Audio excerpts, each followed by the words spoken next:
Buenas tardes. Vamos a ver la primera de las clases relacionadas con estructuras de hormigón pre y posttensado de la cátedra de hormigón 2 del año 2023. En este caso, este es el resumen de la clase de introducción al tema.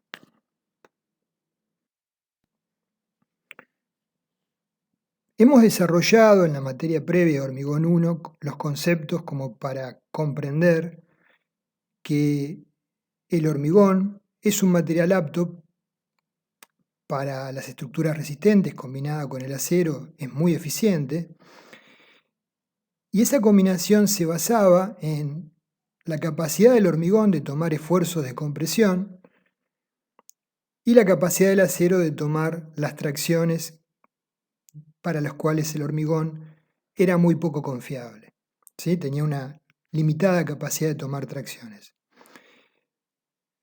Con base a este concepto, cuando diseñamos elementos de hormigón armado, definíamos las zonas donde había tracciones derivadas de las solicitaciones de flexión, tracción, corte u otras, o torsión, y colocábamos la armadura requerida, no tesa, en las zonas donde se presentaban estas tracciones bajo carga en los diferentes elementos estructurales.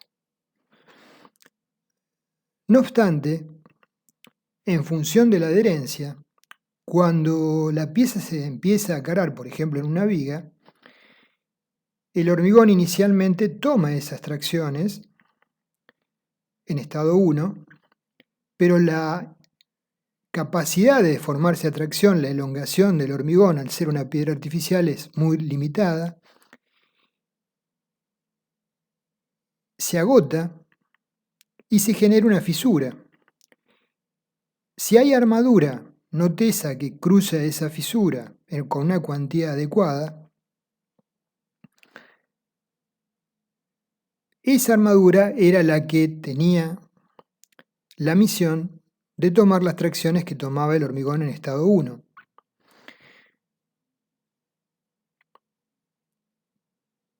Por la escasa capacidad de elongarse del hormigón, era inevitable la aparición de fisuras bajo cargas de servicio, aún que hayamos diseñado correctamente la estructura, sea un edificio en su conjunto o algún elemento en particular. De esta manera tenemos que una estructura de hormigón armado, correctamente diseñada y ejecutada, o sea construida, bajo el nivel de cargas de servicio, va a estar inevitablemente con presencia de fisuras que, si hemos diseñado adecuadamente para el control de fisuras, disponiendo de una armadura de diámetros y separaciones que permitan lograr esto, aún así va a haber fisuras en la zona de momentos máximos. Lo que vemos es una viga, por ejemplo, de 2 vanos,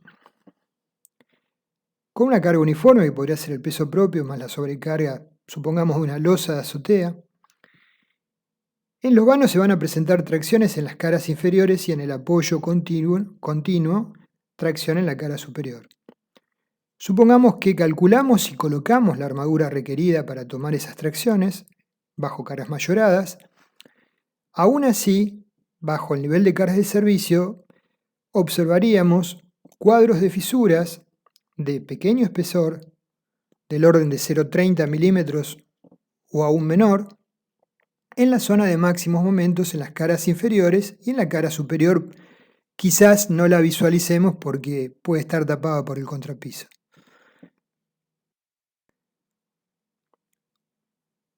Ante esta situación, hubo pioneros que intentaron suplir esta deficiencia que presentaba el hormigón mediante técnicas que permitieran evitar la aparición de fisuras bajo cargas. Así, el ingeniero francés Eugenio Freycinet estudió el tema y desde la década del año 40 de 1940, diseñó estructuras realmente notables como el puente de Luzancy que estamos observando en Francia, a partir de poder interpretar en forma correcta el fenómeno de contracción y fluencia lenta en el hormigón y comenzar a trabajar con aceros de mayor resistencia, porque hasta ese momento el efecto del pretensado sobre el hormigón, que se podía interpretar conceptualmente con armaduras de tensiones reducidas, supongamos acero Al24, inicialmente parecía que era exitoso, pero a lo largo del tiempo desaparecía y la estructura fallaba, sin entenderse correctamente por qué ocurría esto. Entonces, Freycinet fue quien primero interpretó con las herramientas que disponía el problema de la fluencia lenta y la contracción de Fraude, deformaciones impuestas que hacían que se perdiera parte de la elongación de la armadura para que la misma comprimiera al hormigón. Una primera definición de pretensado dado por el mencionado, podríamos decir padre del pretensado, es la siguiente.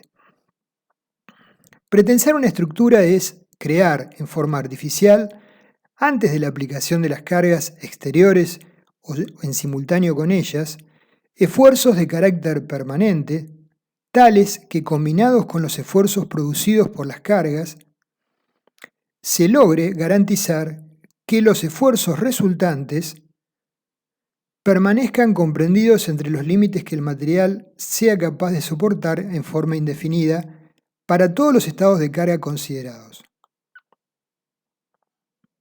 Vamos a ampliar estas ideas a continuación. Tomemos un ejemplo muy simple.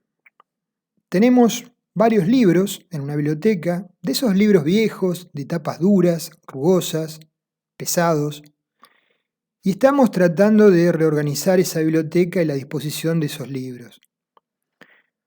Tenemos varios colaboradores, algunos más jóvenes con más fuerza, que se ofrecen a trabajar en el tema. Entonces uno de ellos toma 5 de estos libros y, apretándolos por los laterales, los intenta trasladar desde una mesa donde estamos ubicándolos a la mesa definitiva donde se van a alojar. Supongamos que la fuerza que aplica con sus manos N es lo suficientemente importante como para lograr su cometido. Entre caras de libros no hay ningún tipo de adhesivo, naturalmente, simplemente el contacto físico de una tapa con la otra, pero sí son tapas con cierto nivel de rugosidad. Entonces, por efecto de la fuerza de apriete N con las manos, va a aparecer una fuerza friccional, mu por N, donde mu es el coeficiente de roce, que se opone al deslizamiento relativo entre un libro y otro.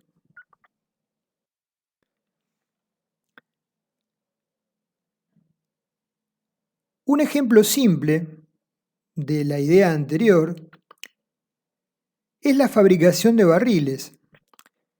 Estos están compuestos por duelas de madera que se mantienen unidos por sunchos de metal. Vemos el barril a la izquierda, las duelas comprimidas, las duelas de madera en sí mismas y el suncho. Los sunchos son colocados en caliente y cuando se contraen, se enfrían, comprimen las duelas entre sí, cerrándolas juntas.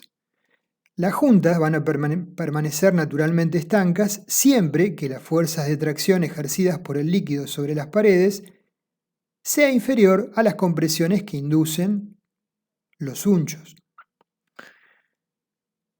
Si el suncho no ha sido calentado a la suficiente temperatura, la fuerza que va a ejercer sobre las duelas no va a ser adecuada y va a perder líquido entre las mismas.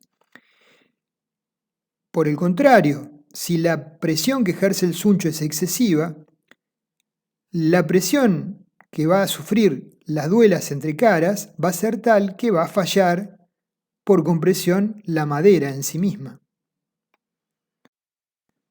Entonces, para que el sistema funcione correctamente, se requiere cierta rigidez de las duelas frente a los esfuerzos de compresión que el suncho le ejerce, que la dilatación que experimentan los sunchos al calentarse sea lo suficientemente grande como para garantizar lograr valores adecuados para que las compresiones entre duelas que nosotros queremos pretender para que funcionen estancas, y que tanto la rigidez de las duelas como las fuerzas de compresión introducidas en las mismas tengan naturaleza permanente, ¿sí? Queremos que sea un elemento útil hoy y durante un tiempo dado. Imaginemos un sistema similar al de los libros, donde tenemos bloques de ancho B y altura H de un material que a priori podría no ser hormigón, podría ser cualquier otro material, pero que tiene una característica. Tiene un comportamiento elástico y lineal. Perforamos los bloques en el baricentro de los mismos un diámetro algo mayor al de una barra que vamos a hacer pasar por esos orificios.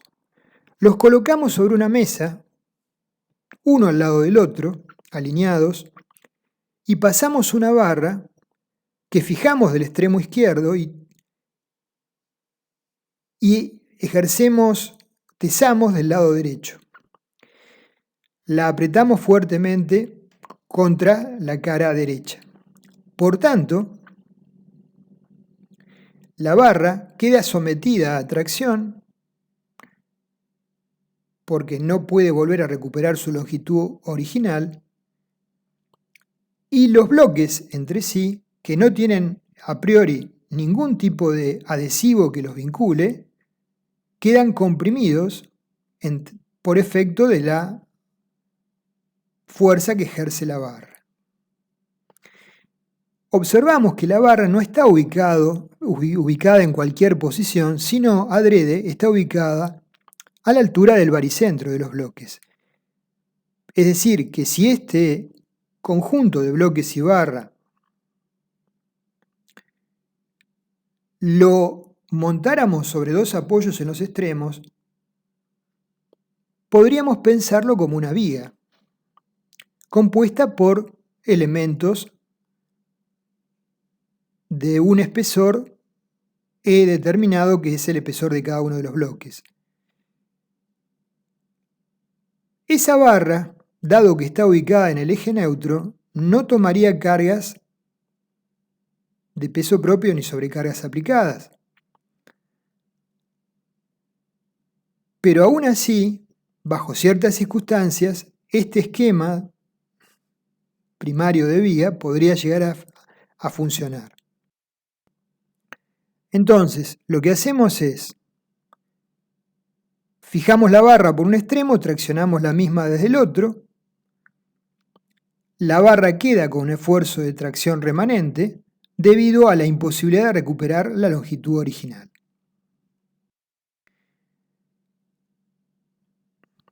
Un límite que tenemos es la tracción que podemos aplicar sobre la barra, ¿sí? En función de la tensión de fluencia de ese acero. Tenemos que estar lo suficientemente alejados de la tensión de fluencia.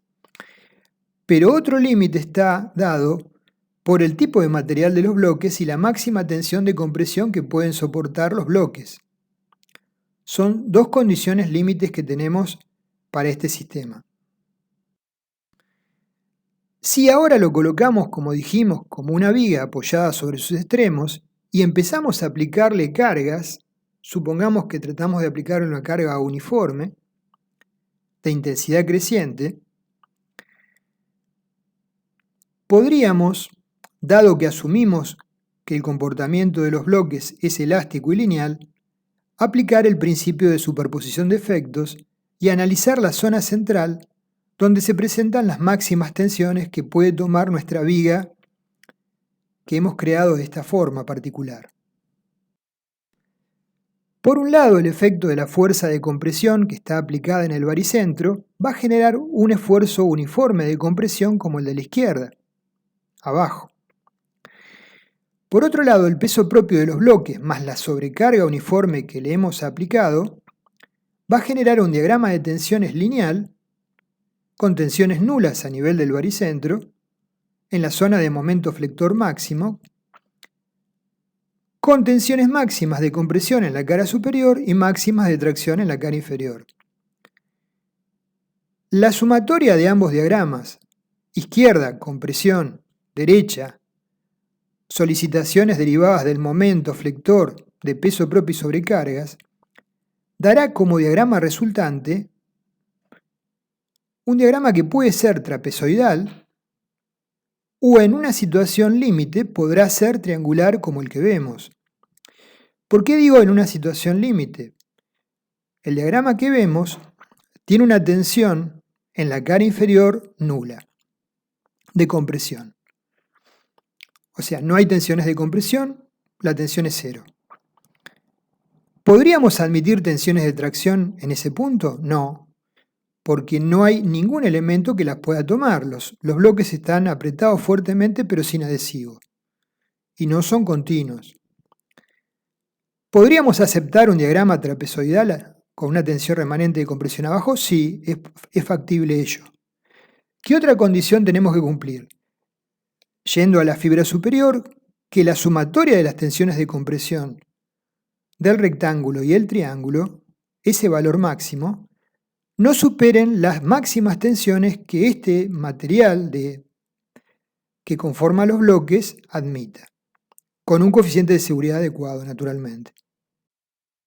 Entonces tenemos un sistema conformado por estos bloques. La carga límite va a ser aquella que genera una tensión de compresión nula en la fibra inferior de la sección, es la carga límite, o bien la que genera la máxima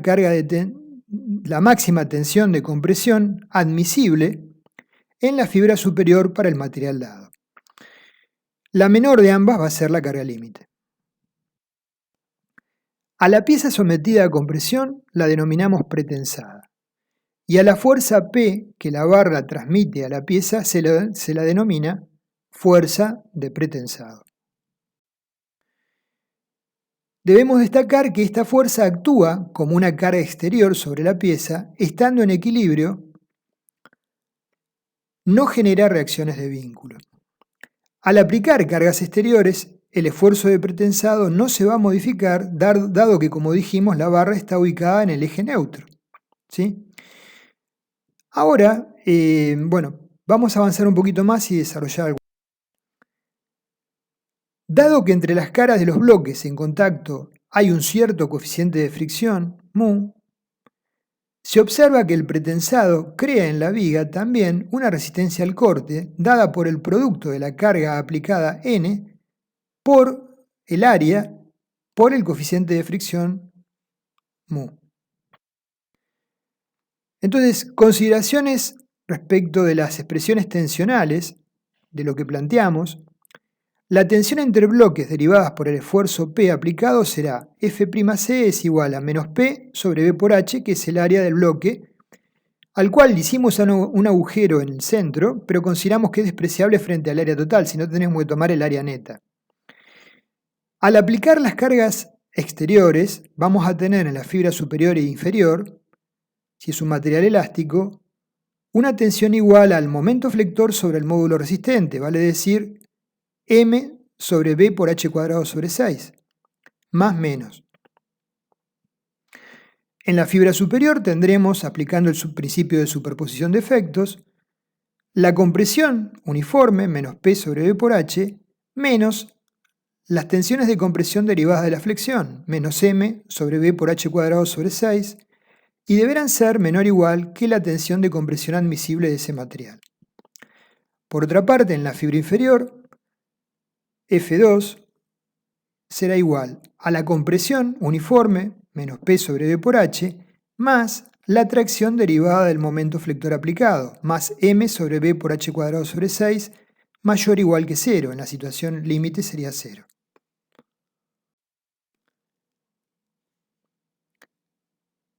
El mínimo valor de P lo podemos despejar de la condición F2 igual a 0 y nos da que la mínima fuerza de pretensado a aplicar es 6 veces el momento dividido H.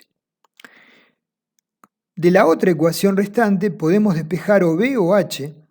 ¿Sí? Supongamos que B lo fijamos, nos interesa más despejar H, entonces igualando la ecuación 1 a la tensión admisible a compresión del material, despejamos la variable H. El H mínimo es raíz de 12 M sobre B por F admisible.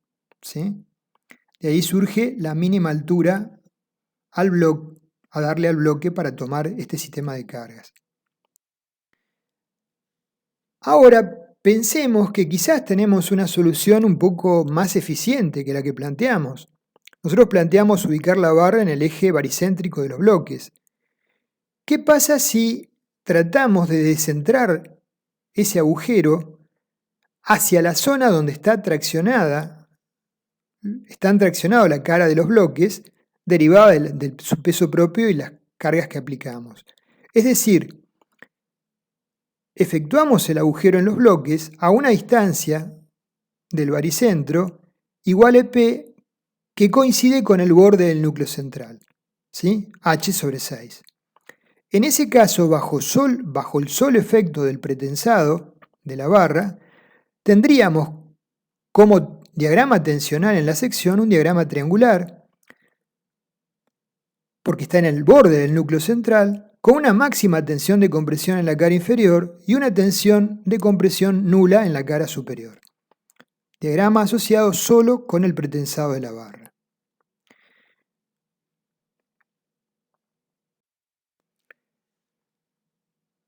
Hemos desplazado el tensor una excentricidad E igual a H sobre 6. Entonces, en la fibra inferior tendríamos, por efecto del pretensado, el efecto del pretensado centrado menos P sobre B por H más el efecto del momento derivado de P por E del pretensado, P por E sobre el módulo resistente, B por H cuadrado sobre 6. Y en la fibra superior, por efecto del pretensado, por eso el subíndice P en ambas expresiones, es igual a 0. Por lo tanto, reemplazando por el valor de E particular que adoptamos, H sobre 6, nos queda que la tensión F2P es menos 2P sobre B por H.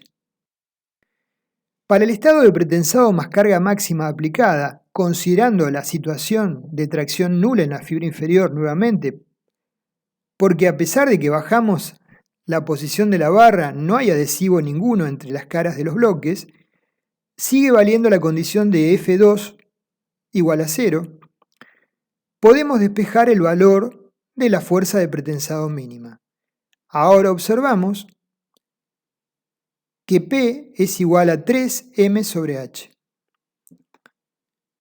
A su vez, de la condición de que F1 debe ser menor o igual que F admisible, despejando el valor de H, la altura mínima de la pieza, observamos que H debe ser mayor o igual que raíz de 6 veces M sobre B por F admisible. Comparando las dos vigas que hemos construido en forma tan particular, observamos que para igual sección de hormigón, el valor del esfuerzo de pretensado al descender la posición del cable se reduce a la mitad. Pasa de 6 veces M sobre H a 3 veces M sobre H. Esto pone de manifiesto la importancia que tiene en el proyecto de una pieza de hormigón pretensado la correcta ubicación de la fuerza de tesado. Tenemos entonces dos nuevas variables: la magnitud del esfuerzo de pretensado y la ubicación de la fuerza dado por el valor E de la fuerza resultante. Si hay varios cables, ese sería el valor de la fuerza resultante.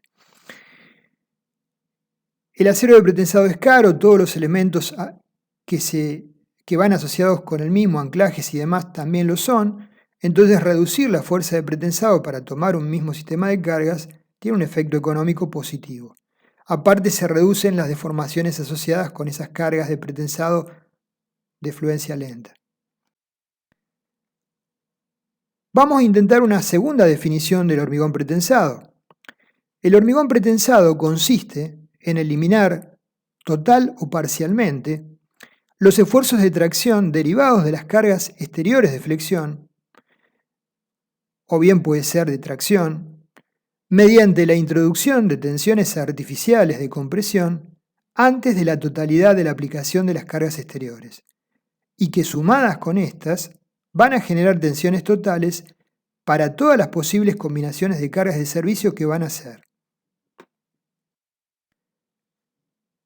Tensiones de compresión menores a las admisibles para el tipo de hormigón utilizado, ya pensando que trabajamos con hormigón, o menores a las de tracción admisible pretensado limitado, o bien en la fibra inferior, o bien tensiones en la fibra inferior de tracción nula pretensado total.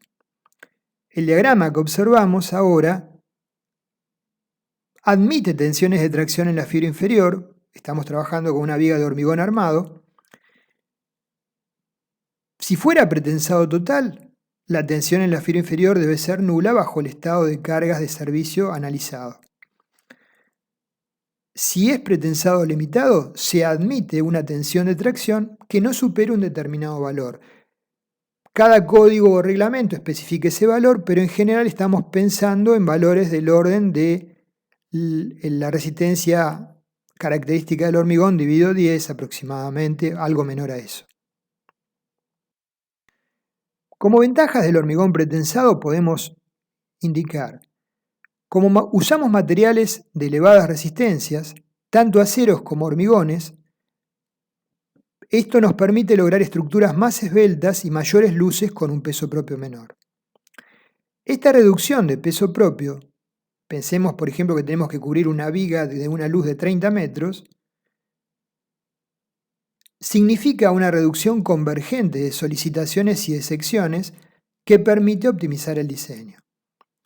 El pretensado total o limitado mejora la capacidad de utilización de la estructura al anular, si es pretensado total, o reducir las fisuras desde dos aspectos. Después aclararemos qué son las fisuras derivadas de las cargas. Menores deformaciones porque pensemos que estamos trabajando probablemente en estado 1 la pieza, con la inercia en estado 1, y mejorar el aspecto de la durabilidad. Las deformaciones se mantienen reducidas dado que para cargas de servicio la pieza está trabajando en general en estado 1.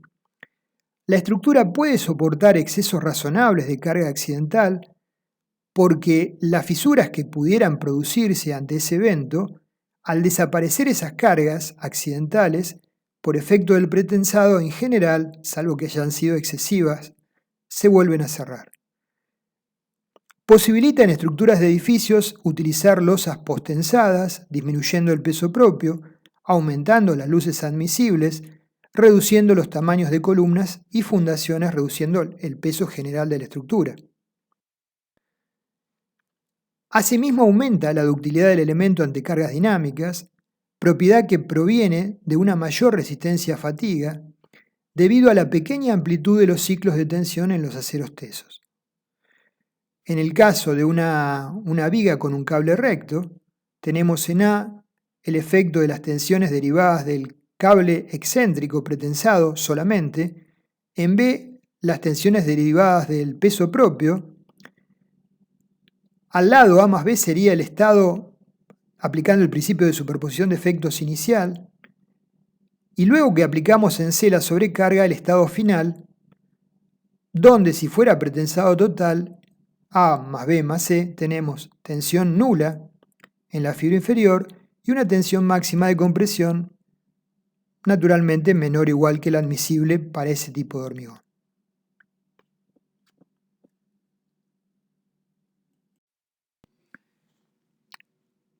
Además de incorporarle esta condición que de por sí el hormigón armado no tiene, que es la capacidad de tomar tracciones mediante la técnica del pretensado, permite incorporar nuevas técnicas constructivas como por ejemplo la de los puentes mediante dovelas adosadas por medio del postensado, como podemos visualizar acá en el esquema. Esto lo vamos a plantear oportunamente en las clases de desarrollo de puentes.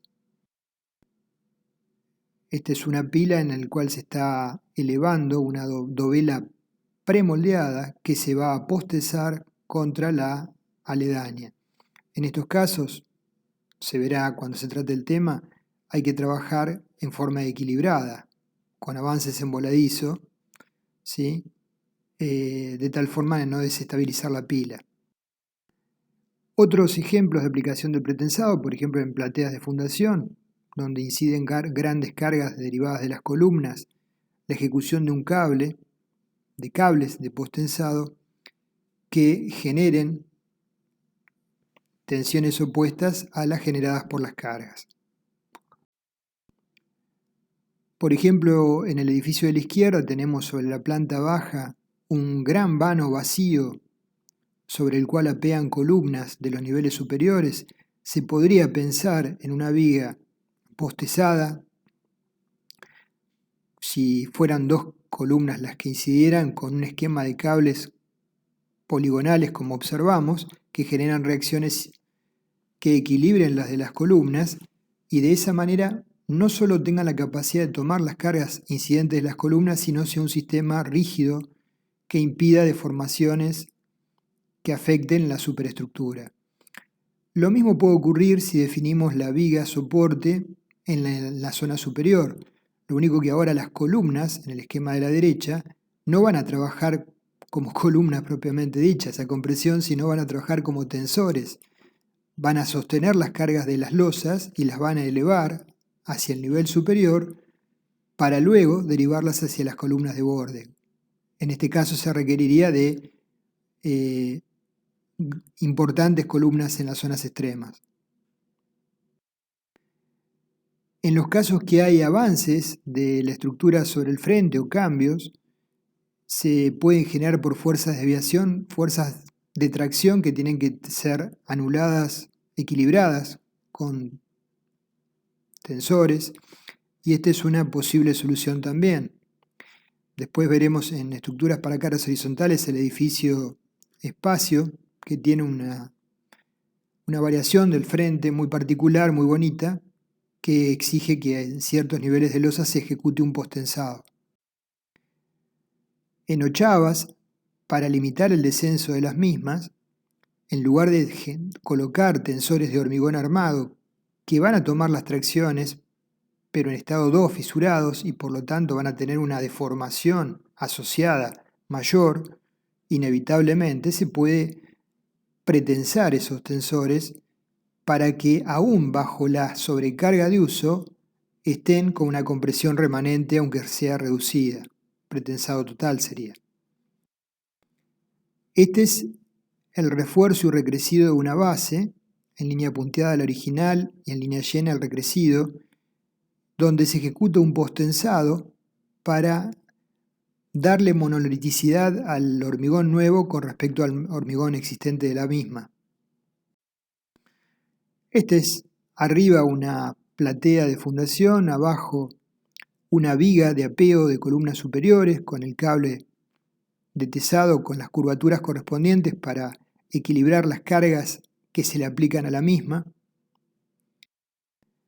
Entonces vemos que la gama, y no hemos tocado el tema de losas posttensadas, que es muy interesante, la gama es realmente grande, ¿no? Tampoco nos metimos en el tema de elementos de tipo puentes, que ya lo veremos más adelante.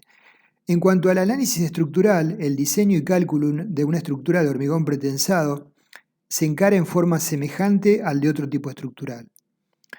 Dado que en general para el rango de cargas de servicio la estructura trabaja en estado 1, los modelos habituales con secciones brutas, o sea, en estado no fisurado, responden mejor a la realidad que para elementos de hormigón armado que se encuentran en zonas amplias fisuradas. Tenemos que destacar la importancia de modelar la estructura con un sistema estático que se corresponda con la realidad, y para procesos en los cuales se va modificando ese sistema durante la etapa constructiva, considerarlo en forma adecuada. Por ejemplo, puente viga. Esto lo vamos a ver con detalle cuando veamos el análisis de puentes viga.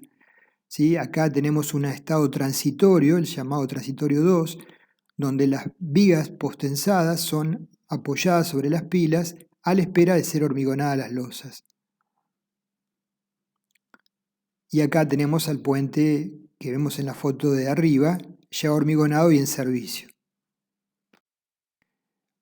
Como concepto básico, tenemos que recordar que las fuerzas de pretensado que aplicamos son realmente grandes y dan lugar a tensiones muy elevadas en la pieza.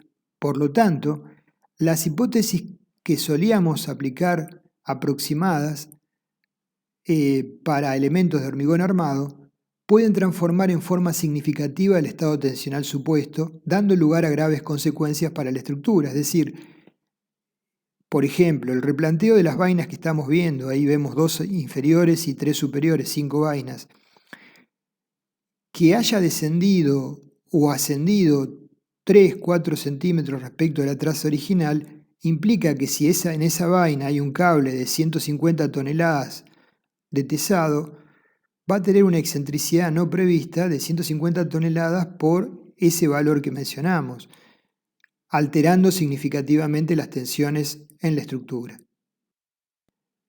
En cuanto al cálculo de tensiones en régimen elástico, para hacer el predimensionado de la estructura, se trabaja bajo cargas de servicio en estado 1, ¿sí? Suponiendo que el material se comporta como un material elástico y lineal, aplicando el principio de superposición de estados, tal cual lo desarrollaremos en la clase próxima, y de tal forma se verifican que para todas las combinaciones de cargas de servicio no se superen las tensiones máximas, límites tanto para el hormigón como para el acero. Para el hormigón de compresión o eventualmente, si es pretensado limitado, de tracción. Nos basaremos para esto en aceptar que el material tiene un comportamiento elástico y lineal y utilizamos la teoría de elasticidad. ¿Por qué manifestamos esto? Bueno, porque si recordamos el diagrama de tensiones de deformaciones del hormigón, hasta aproximadamente un 40-45% de la tensión de rotura, la relación de la curva de tensiones de deformaciones es prácticamente lineal. Entonces, esta aproximación, tan solo como una aproximación, es válida. Pero, para verificar el estado de seguridad bajo cargas mayoradas, tenemos que recurrir al análisis en estado último, y estas condiciones ya no van a ser válidas. O sea, dentro del ámbito de las tensiones de servicio, aplicaremos la ley de Hooke, Fc igual modo elasticidad por la deformación específica, y aceptaremos válido, como hemos manifestado, el principio de superposición de efectos. Esto lo vamos a desarrollar en la próxima clase de flexión. No obstante, siempre va a ser necesario verificar para cargas últimas la seguridad de rotura del elemento. No existe proporcionalidad entre el nivel tensional bajo cargas de servicio y el incremento de cargas necesario para llevar la pieza a la rotura. Entonces, luego de hacer la verificación para tensiones, para cargas de servicio, las tensiones no superen determinados valores, para cargas mayoradas verificaremos esa rotura, suponiendo con suficiente aproximación que las secciones planas antes de aplicar las cargas se mantienen planas luego de formarse la pieza, aún para niveles de cargas de rotura. Esto es válido, ¿sí?, en las zonas no perturbadas, en las zonas cercanas a las placas de anclaje, donde aplicamos las cargas concentradas de posttensado, naturalmente esta hipótesis no va a ser válida. Alejado de esa zona, en la zona de momentos máximos, vamos a trabajar con los diagramas reales, tensión de formación de ambos materiales, hormigón y acero. Y cuando digo reales, me refiero a los diagramas de acero que provee el fabricante de los aceros tesos. En cuanto a las acciones sobre el cable y sobre el elemento pretensado, tendremos que por efecto del tesado, arriba vemos las acciones que el hormigón ejerce sobre el cable, impidiendo que el mismo se vuelva recto. Y por el cable, al presionar sobre el hormigón, genera el sistema de fuerzas que vemos abajo al oponerse el hormigón a tal situación. Independientemente de esto, está la circunstancia del análisis puntual en la zona de anclajes. En cuanto a los grados de pretensado, cuando se desarrolló el pretensado, se buscó evitar conceptualmente totalmente las tensiones de tracción en el hormigón bajo cargas de servicio. Se pretendía de esta forma asegurar la no existencia de fisuras derivadas de la flexión o tracción en estos elementos para ese nivel de cargas, y diferenciarlo de esta manera claramente de las estructuras que ya se conocían de hormigón armado. A este tipo de aplicación se lo denominó pretensado total, originado en Freycinet, y fue defendido y mantenido como concepto hasta hace unas décadas, cerca de 40 años aproximadamente. Posteriormente, en Alemania, Suiza y luego Estados Unidos, comenzaron a considerar la posibilidad de admitir tracciones bajo cargas de servicio hasta un determinado valor tope o límite variable según el tipo de hormigón. Se suponía entonces que con este tope, para el nivel de cargas de servicio, la tracción admitida no va a generar fisuras en la pieza. Eventualmente, para una carga circunstancial podían generarse esas fisuras, pero luego se cerraban por efecto del pretensado. Según esto, el antiguo reglamento local en Argentina 201/82, basada en la norma alemana DIN 1042 de la década del 70, Leonhard participó mucho en esa normativa, distinguía varios tipos de pretensado a saber. El 201/82 trataba el tema de pretensado total, o sea, bajo cargas máximas de servicio, tensiones de tracción nulas, o pretensado limitado. Aceptaba tensiones de tracción, pero no deberían superar determinados valores. Y había un reglamento especial, el CIRSOC 204, que trataba el tema de pretensado parcial, donde las tensiones de tracción podían superar las máximas que indicaban el pasaje al estado 2 y se aceptaba que para el nivel de cargas de servicio la estructura estuviera fisurada en estado 2. Para el caso de pretensado total, no se admitía ningún valor de tracción en el hormigón derivado de la flexión para el nivel de cargas de servicio. Pero esto no implica que existan tensiones de tracción originadas, por ejemplo, por corte, tensiones principales, por contracción de Fraude, por gradientes de temperatura. En la zona de introducción de las fuerzas de pretensado, tal cual lo veremos en una clase particular, y en el acero pretesado o no teso, por adherencia, por transmisión de cargas del acero al hormigón o del hormigón al acero de tensiones de adherencia. En cuanto al pretensado total, no hay limitación, en cuanto al pretensado parcial, no hay limitación en los valores de las tensiones de tracción que se producen en el hormigón debido a las cargas de servicio. La pieza, entonces, puede estar trabajando para este nivel de cargas en estado 2, por lo que deben calcularse las armaduras pasivas necesarias, ¿sí?, controlar adecuadamente la fisuración y verificar las flechas. No es que en el pretensado limitado no lo debamos hacer, pero suele no ser condicionante la verificación de flechas.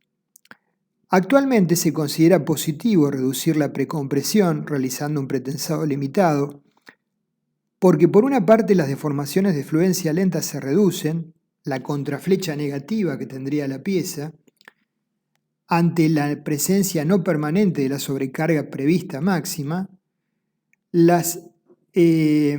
el agregado de armadura pasiva a su vez, para verificar a rotura, mejora el comportamiento de la pieza en rotura y permite un mejor control de fisuras también. Entonces el pretensado limitado es una opción muy interesante y probablemente más económica que el pretensado total. En el nuevo reglamento CIRSOC 201/2005, que se basa en el código ASI 318/2005, se clasifican el pretensado según clase U, T o C.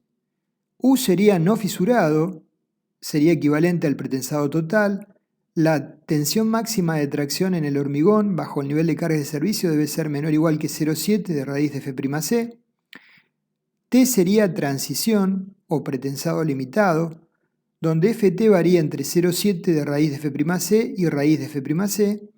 Y C sería fisurado, sería pretensado parcial, donde no hay límites para las tensiones de tracción. Los sistemas de losas pretensadas, armadas en dos direcciones, tienen que diseñarse como clase U, con una tensión máxima de tracción menor o igual que 0,5 de raíz de F'C.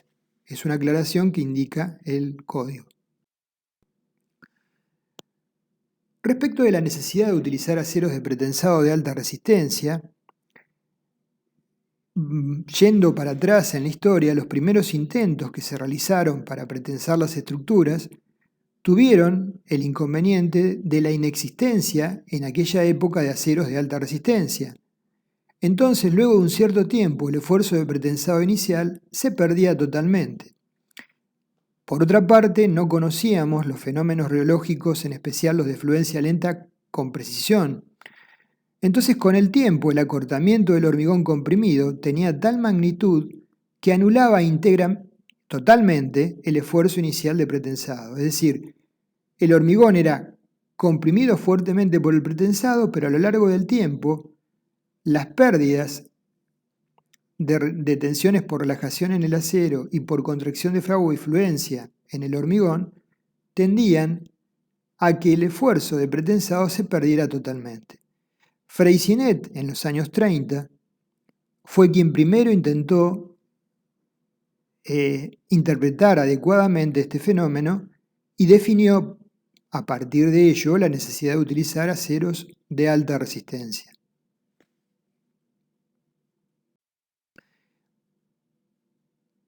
Para cuantificar esto vamos a hacer un ejemplo muy burdo, muy sencillo, muy simplificado. Imaginemos que tenemos una tensión de trabajo por efecto en un tensor pretensado, donde le aplicamos una tensión de precompresión de 90 kilos por centímetro cuadrado, que el módulo de elasticidad de ese tensor es de 300.000 kilos por centímetro cuadrado. Si aplicamos una tensión de ese orden con ese módulo de elasticidad, podemos presumir que la deformación elástica instantánea, S, va a ser el cociente de ambas, 30 por 10 a la menos 5. Supongamos, porque es un ejemplo, que la deformación por contracción de Fragüe, que depende de varias consideraciones, lo vamos a ver en pérdidas, es εs 20 por 10 a la menos 5, un valor medio, y que la deformación por fluencia lenta es 3 veces la deformación elástica inicial, 3 por 30 por 10 a la menos 5.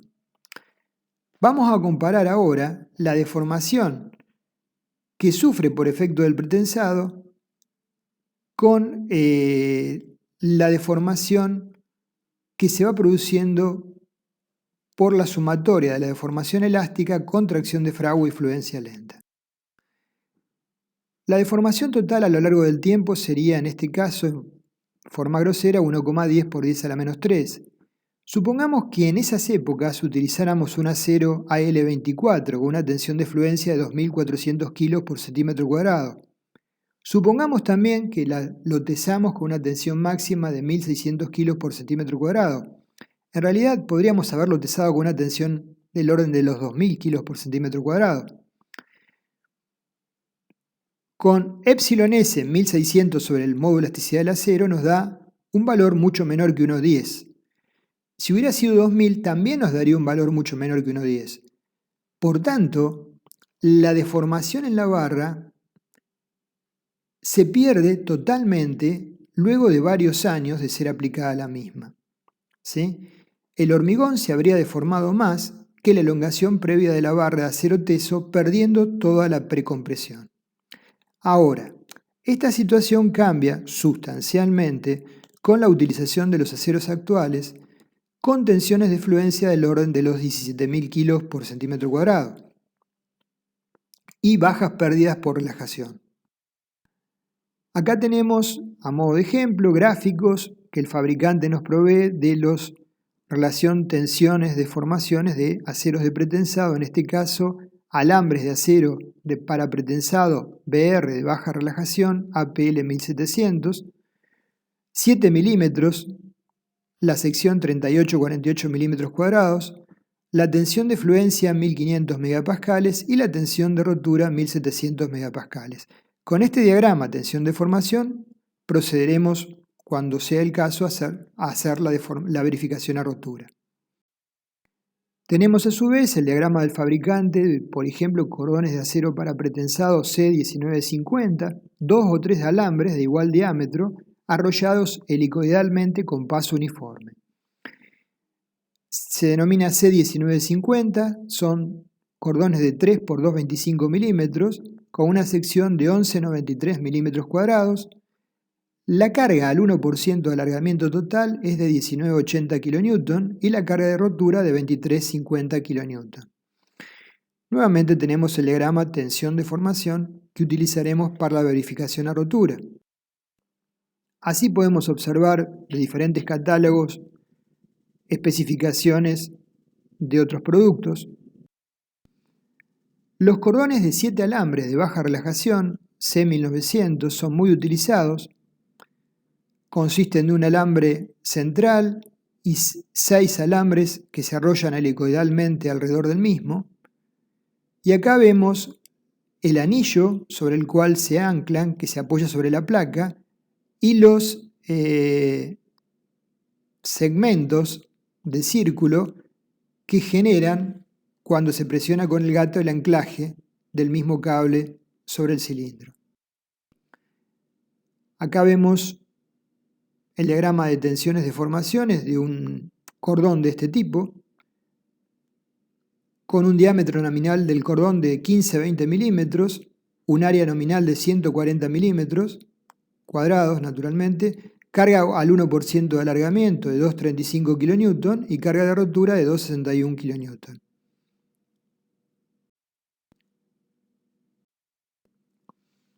En cuanto a la necesidad de emplear hormigones de alta resistencia, tenemos que en general que especificar hormigones F'C mayores que 30 megapascales, porque poseen menor deformación bajo cargas permanentes y porque permiten optimizar el diseño de las secciones. Para esto, naturalmente, tendremos que utilizar la tecnología del hormigón para lograr esas resistencias, empleando aditivos para dosificar los hormigones y lograr mayores resistencias a edades tempranas, emplear en la inyección de vainas superfluidificantes, elementos que permitan asegurar que las vainas sean adecuadamente rellenas con el elemento de protección, el mortero o la lechada, y requerimientos mucho más exigentes que en las obras de hormigón armado respecto de la posición de armadura tesa y recubrimientos de proyecto.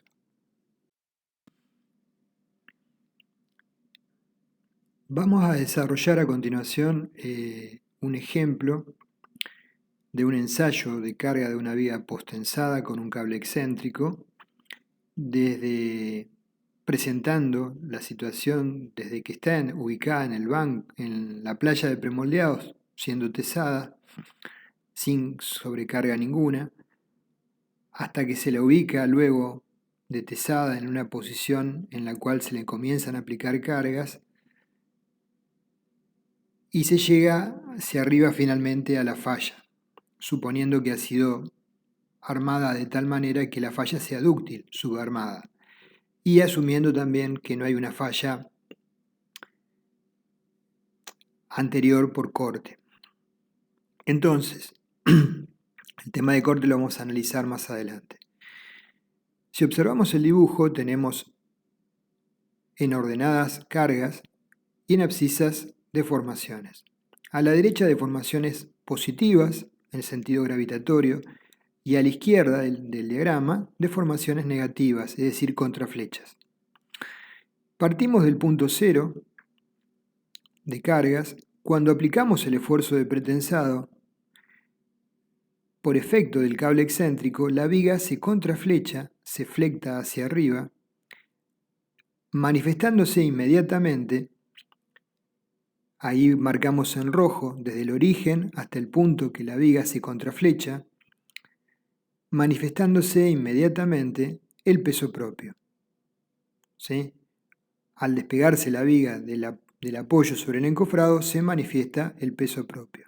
Esta sería la primera situación tensional.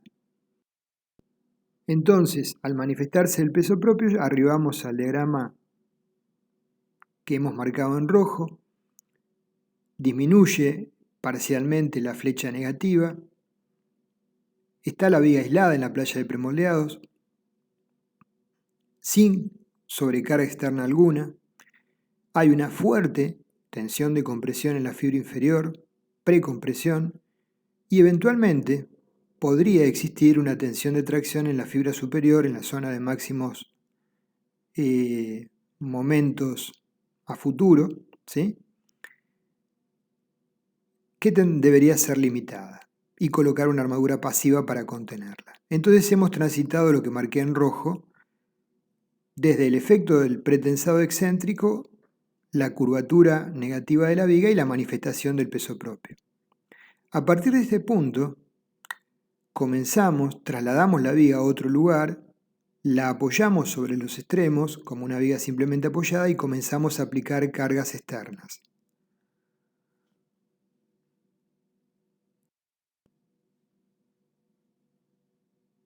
En la medida que vamos aplicando cargas externas pasaremos por un punto intermedio que se llama de balanceo, tensión balanceada, donde el diagrama es uniforme de compresiones, no tiene gran interés, y seguiremos incrementando las cargas de aplicación hasta llegar al diagrama que marqué en rojo, en donde esa fuerte precompresión que teníamos en la fibra inferior desaparece totalmente, tenemos una tensión nula en la fibra inferior y una tensión máxima de compresión en la fibra superior.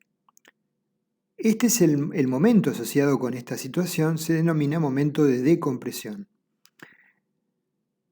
Esta sería la máxima situación de cargas para el nivel de servicio para pretensado total. Estamos aún en estado 1, la viga se mantiene sin fisuras derivadas de las cargas y seguimos incrementando las mismas. Vamos a proseguir incrementando las cargas. Incrementando levemente las cargas, llegamos a una situación en que la fibra inferior ya no está con tensiones nulas, sino empieza a tener tensiones de tracción, como marqué en rojo, hasta que las tensiones de tracción en esa fibra inferior llegan a las tensiones de tracción por rotura, por flexión. La elongación del hormigón es muy limitada y llega a la elongación de rotura. Por lo tanto, en esas zonas en particular se van a producir fisuras.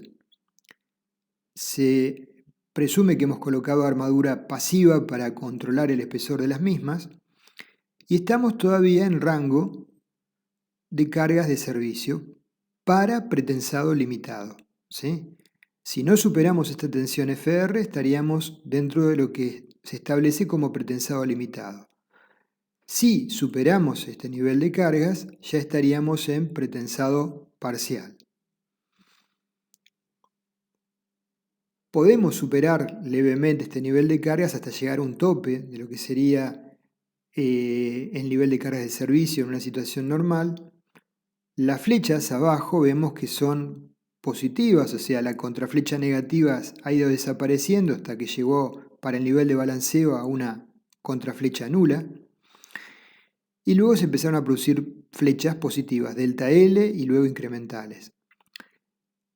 A partir de este nivel de cargas, las zonas de máximos momentos van a pasar del estado 1 al estado 2, va a disminuir la rigidez de la viga, ¿sí? Y por ende, a igual incremento de cargas, vamos a tener mayores. Entonces acá estamos marcando el momento que produce la descompresión y el diagrama asociado. Y arriba marcamos el momento crítico de fisuración MCR, que tiene un valor importante. Luego, cuando pasemos a trabajar en flexión, vamos a ver que es una variable importante a determinar. La tensión FR en la fibra inferior se asume que es la tensión de rotura a tracción del hormigón para solicitaciones de flexión, cercana a 0,65 de raíz de F'C en megapascal. Seguimos incrementando las cargas por encima del nivel anterior y así paulatinamente pasaremos del estado 2 al estado 3. Ya va a haber un claro comportamiento anelástico hasta que finalmente se arribe a una a un diagrama de formaciones en el hormigón semejante al que vimos en flexión simple en rotura para vigas de hormigón armado, con la armadura inferior, tesa y no tesa en fluencia. Y tenemos una rotura dúctil con una deflexión asociada muy importante. ¿Sí? Una deformación realmente importante. Por supuesto, estamos por encima, muy por encima de las cargas de servicio que pensamos aplicar a la viga.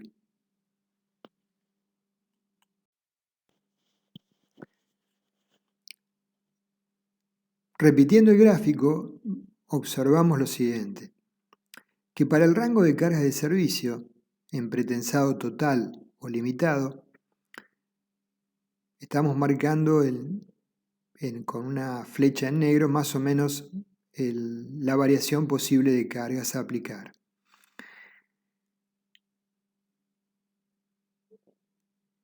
El estado 2, al incrementar la carga externa, rápidamente se convierte en estado 3, hasta que, para el nivel de cargas de rotura, la tensión en la armadura traccionada pretensada llega al nivel de la tensión de fluencia y en la armadura no tesa pase lo mismo. Y arribamos así a una rotura dúctil.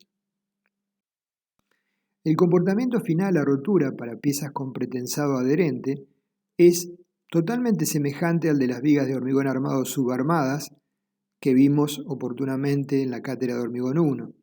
Solo se incrementa la extensión del estado 1 a costa de lo que era anteriormente el estado 2. Esta es una viga de ensayo post-tensada llevada a rotura, donde se visualiza las grandes flechas asociadas con este tipo de falla. Realmente son flechas muy marcadas. En esta etapa final de la presentación vamos a hablar unos minutos sobre la clasificación de los tipos de hormigón pretensado. Según el momento de aplicación del esfuerzo de tesado, podemos clasificar las estructuras en pretesadas o posttesadas. El pretesado está asociado, como veremos, a estructuras de menor porte. Los cables normalmente son rectos, se transmite la carga por adherencia. Y el posttesado tiene el cable curvaturas que tiendan a equilibrar las cargas presentes. Entonces está planteado para estructuras de mayor luz. Según la forma de transferencia del esfuerzo de tesado es con adherencia o sin adherencia, sobre todo cuando hablamos de posttesado, en pretesado siempre es con adherencia, y según el nivel admitido de tensiones de tracción por flexión bajo cargas de servicio en la sección, nivel admitido de tensiones de tracción por flexión bajo cargas de servicio. Tenemos clase 1 fisurados, clase T pretensado transición, pretensado limitado, clase C fisurados, pretensado parcial.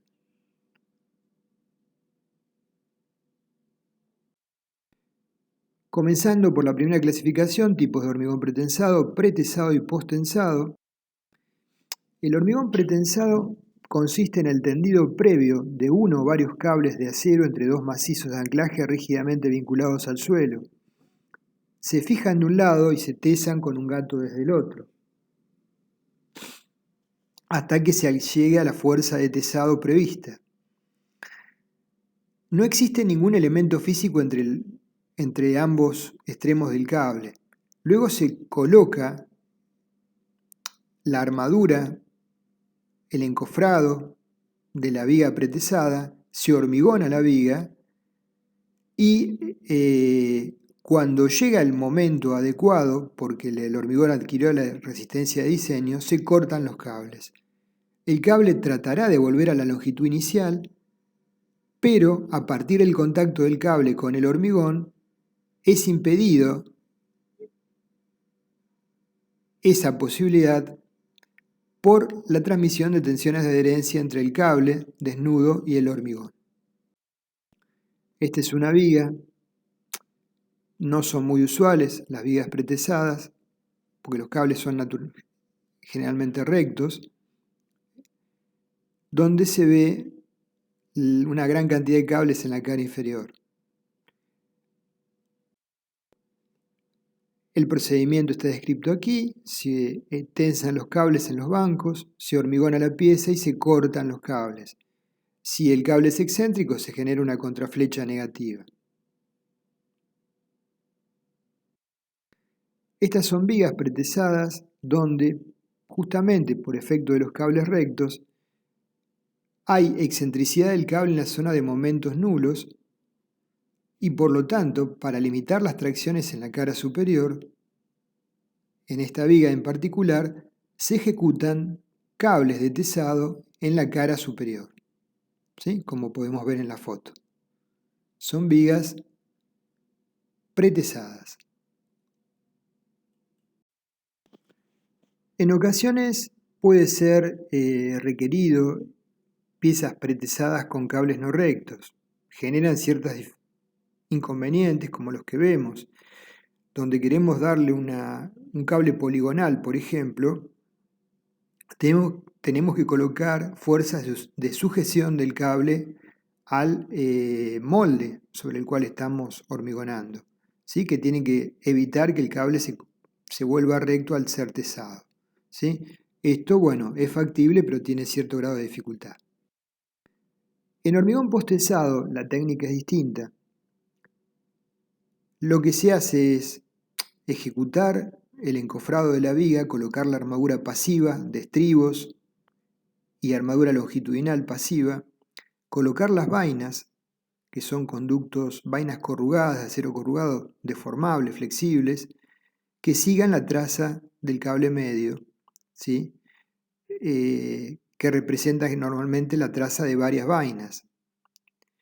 O bien, si normalmente están determinadas las trazas de cada una de las vainas, sigan la traza de cada una de ellas. Así se hormigona la viga, cuidando que esa vaina flexible quede debidamente sujeta y no se deforme al ser hormigonada, y cuando el hormigón adquiere resistencia, se pasan cordones a través de las vainas, se ancla en un extremo, en este caso el izquierdo, y se tesa del derecho, ¿sí? Introduciendo la fuerza de tesado a través de placas de anclaje en la zona extrema. El cable naturalmente tiende a volverse recto y eso hace que presione sobre el hormigón generando una fuerza contraria a las derivadas de las acciones de peso propio y sobrecargas. Posteriormente, usualmente, se inyecta la vaina para proteger el acero de la corrosión a través de boquillas de inyección y de aireación. Este es un esquema de vigas postesadas con diferentes vainas, sobre las cuales, grandes vigas sobre las cuales apean columnas, en el proceso de armado de las mismas, como hemos mencionado: estribos, colocación de vainas, armadura longitudinal pasiva. Otra vaina en el proceso de armado en la playa de premoldeados. En este caso se ven varias de las vainas, están iniciando el proceso de armado. En el contacto de la cara inferior de la viga con el hormigón pobre sobre el cual se apoya, tiene que haber un elemento no adherente, porque cuando la viga se posteza, como el cable no tiene excentricidad en la zona central, se va a tender a contraflechar, ¿sí? Y se va a despegar del mismo. Si no hay un elemento no adherente, se va a despegar con parte de ese hormigón de la base. Bueno, acá estamos en el proceso de armado de una de estas vigas. En la zona extrema hay cilindros de acero que se apoyan sobre placas de acero y en este caso observamos 3, 6, 9 cordones, ¿sí? Que llevan cuñas y portacuñas, se tesan con el gato y el mismo gato en el proceso de fijación presiona las portacuñas sobre los cilindros, fijándolo los cables. En ese proceso se van a producir una serie de pérdidas que veremos en la clase correspondiente a pérdidas. Esta sería un anclaje activo. Bajo este cilindro se aplican grandes fuerzas del orden de cientos de toneladas y por ende atrás de la placa se van a producir una serie de fenómenos de difusión de fuerzas y no va a ser válido el principio de Bernoulli y Navier. ¿sí? Habrá que analizarlo en particular y armarlo en forma particular. Esta es una placa de anclaje de un sistema con una cabeza de anclaje con cuñas, torones, trompeta cónica, conducto longitudinal o la vaina y el conducto de inyección por el cual posteriormente haremos la inyección de vainas, componentes de anclaje empostezado. La transferencia del esfuerzo del cable a la viga se realiza a través de los anclajes. El sistema de postensado permite ubicar con relativa facilidad el cable siguiendo una curva determinada. Posteriormente puede o no inyectarse con lechada las vainas para lograr la adherencia entre cable y vainas, sería postensado adherente, mejorando el comportamiento en rotura y logrando una mejora en el control de las fisuras y posiblemente en la durabilidad del acero teso. En el caso de que no se inyecten las mismas, el acero tendrá que tener una cierta protección, ¿sí? Para evitar la corrosión. El postezado permite, en varios tramos continuos, que el cable siga la curva requerida para contraponerse con las fuerzas exteriores actuantes, con las solicitaciones. Entonces, por eso, en el vano está en la zona inferior y en el apoyo está en la zona superior, tratando de anular las tracciones derivadas de los momentos negativos en el centro y los momentos positivos en los vanos. En resumidas etapas, esta sería la ejecución en una viga postensada. Tenemos el encofrado, colocada la vaina, se replantea y se controla que todo esto esté ok, se hormigona. Luego de un cierto tiempo que el hormigón adquirió la resistencia, fase 3, se procede al enhebrado de los cables por las vainas, se fija en un extremo y se tesa del otro, a veces se tesa de ambos extremos, luego se fija del otro y se tesa del anterior, y posteriormente se inyectan las vainas, fase 4. Un esquema de una viga postensada que tiene 3, 5, 7 vainas. Sí, el cable medio será el resultante de esas 7 vainas. Una foto del armado de una viga postensada con 3 vainas en la zona de momentos máximos, corrugadas. Esas vainas tienen que tener un diámetro tal que entre el cordón previsto en la misma y quede un espacio alrededor que pueda ser llenado con la lechada. En el proceso de postensado hay que ser cuidadosos. Este es un gato potente, multitorón. El tesado de los cables es un ensayo de carga en sí mismo porque se llega a tensiones muy cercanas a la tensión de fluencia del acero.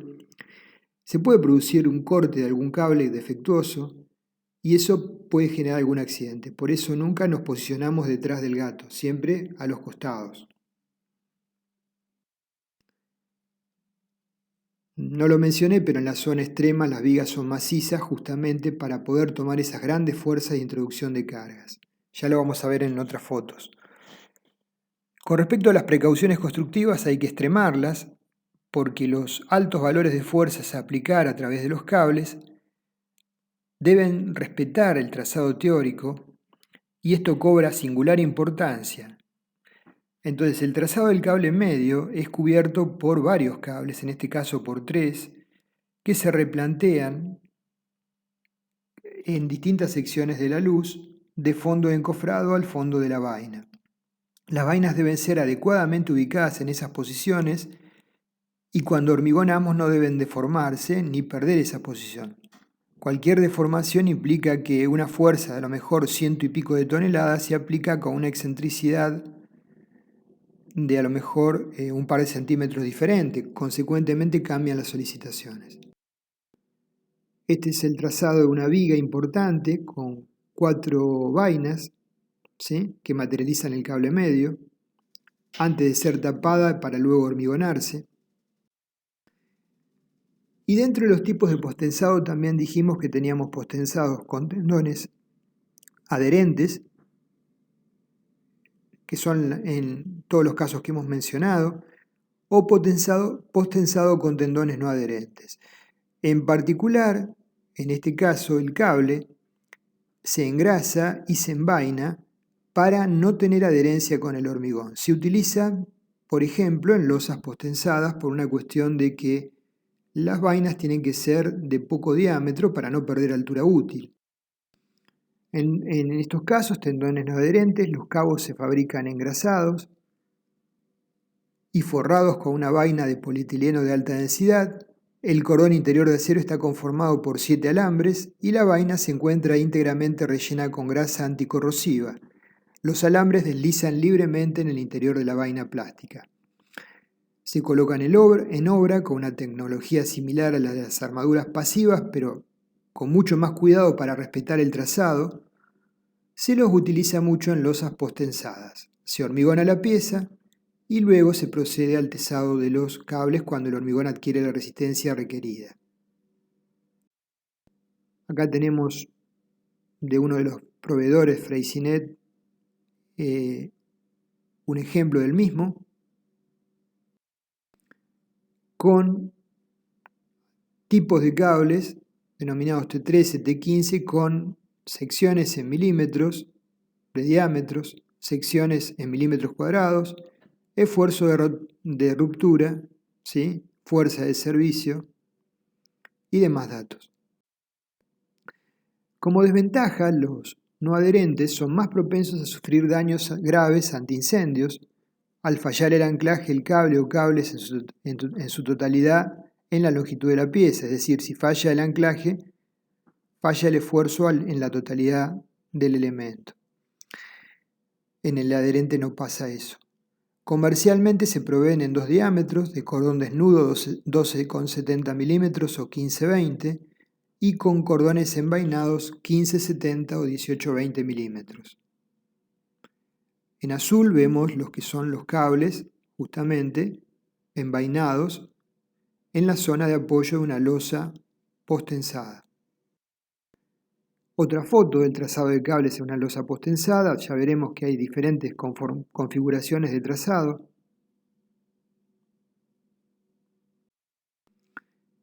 Acá vemos, para terminar, un cordón adherido de 7 alambres y abajo tendones no adheridos con la grasa y la vaina que los recubre. Bueno, de esta manera hemos presentado el resumen de lo que fue la primera clase que tratamos este tema. En la próxima clase vamos a comenzar a desarrollar el aspecto de diseño de flexión, tanto para cargas de servicio como para cargas de rotura. Gracias.